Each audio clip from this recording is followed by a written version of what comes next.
Dalam nama Bapa dan Putra dan Roh Kudus. Amin. Allah di surga, kami mengucap syukur dan terima kasih ya Bapa.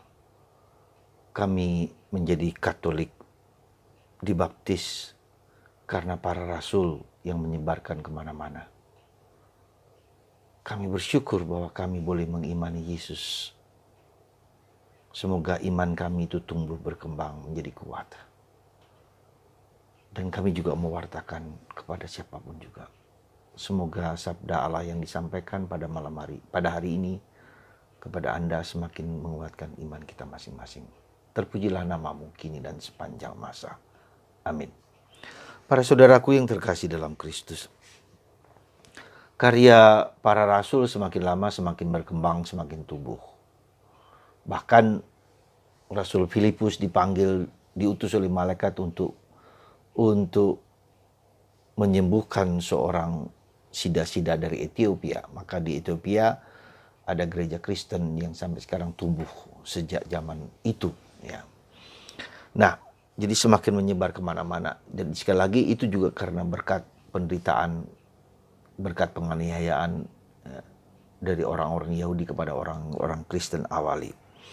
Nah, apa yang terjadi kemudian? Yesus menerangkan secara teologis sungguh-sungguh ketika orang sampai mengimani Yesus, itu karena Bapa menarik. Jadi Bapa yang menarik orang itu untuk percaya kepada Yesus. Dan Yesus akan membangkitkan kita pada akhir zaman dan kita akan mendapatkan kehidupan kekal. Saya harap Anda membaca teks Injil hari ini. Coba Anda renungkan. Begitu luar biasanya nilai-nilai kita menjadi orang Katolik. Kita bangga menjadi orang Katolik, enggak? Seharusnya kita bangga. Karena apa yang kita imani itu bukanlah omong kosong. Bukanlah sesuatu yang tidak berharga. Dan itu yang seringkali mungkin tanpa sadar. Tapi sungguh nilai-nilai yang tak terkatakan, terkirakan. Karena ketika kita percaya kepada Kristus, kita memiliki hidup kekal. Ya. Dan Kristus akan membangkitkan kita dari mati, dan kita hidup kekal, kita kembali kepada Bapa. Dan itulah tujuan Tuhan menjadi manusia dalam diri Yesus kepada kita. Karena itu saudaraku yang terkasih, mari semoga bacaan hari ini, kemarin dan seterusnya tentang roti, tentang Tritunggal Maha Kudus, Yesus menerangkan siapa dirinya yang diutus Bapa dan Bapa memberikan Yesus kepada kita. Supaya kita percaya dan yakin kepada Yesus. Maka satu tugas yang luhur dan mulia ketika iman kita itu akan Yesus harusnya dalam tanda petik bukan mengalahkan yang lain-lain, bukan dalam tanda petik mengalahkan, tapi menjadi sesuatu yang esensial, menjadi sesuatu core, sesuatu inti. Entah hidupan kita sebagai siapapun dan apapun.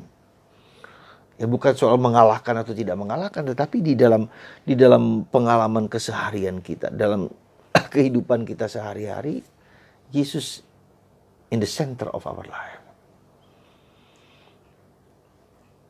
Jadi para saudaraku yang terkasih dalam Kristus, coba saya baca ulang sedikit di sini.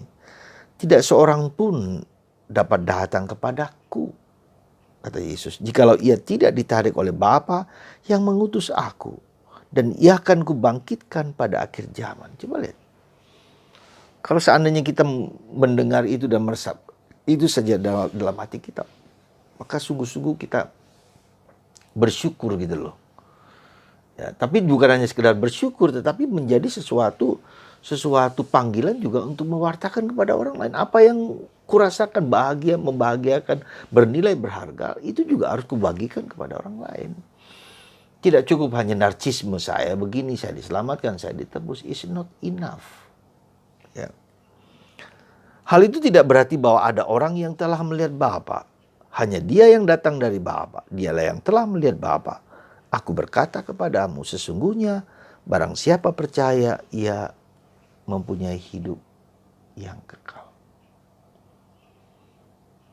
Saudara, coba kita renungkan, kita ulangi, kita daraskan. Kita mantra ini, akulah roti hidup, aku mau percaya kepadamu ya Yesus. tambahkan imanku, tambahkan kekuatanku, tambahkan dayaku untuk memberikan diriku kepadanya, untuk makan.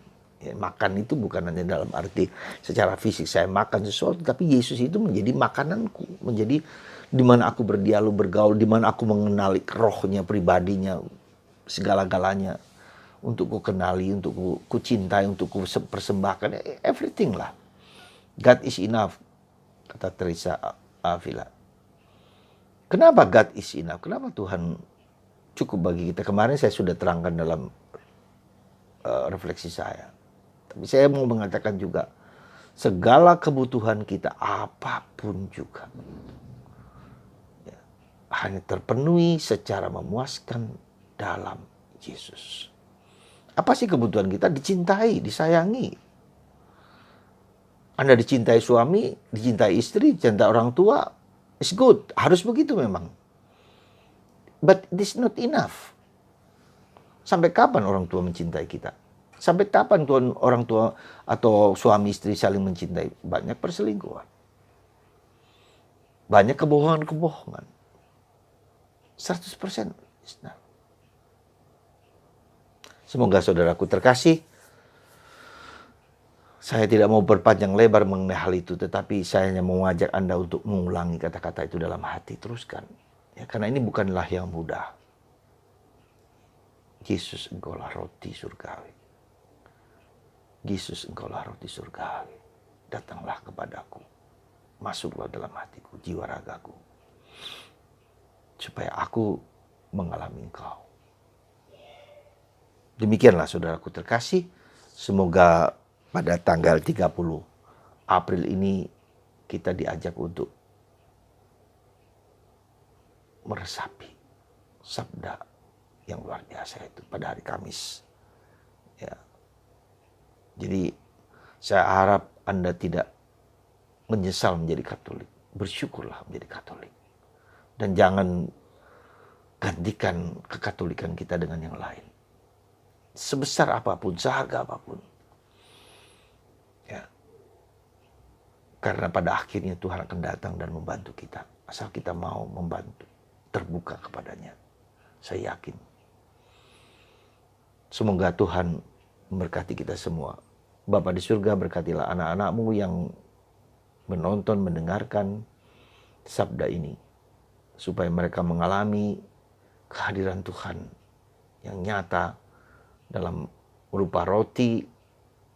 Dan itu berasal, atau bukan berasal, tapi dikehendaki oleh Bapa. Bapa lah yang berkehendak atas kita semua. Atas kami semua ya Tuhan. Terima kasih. Dan Bapa terima kasih atas rahmat ini. Semoga Tuhan memberkati kita semua, menyembuhkan kita dari segala macam penyakit.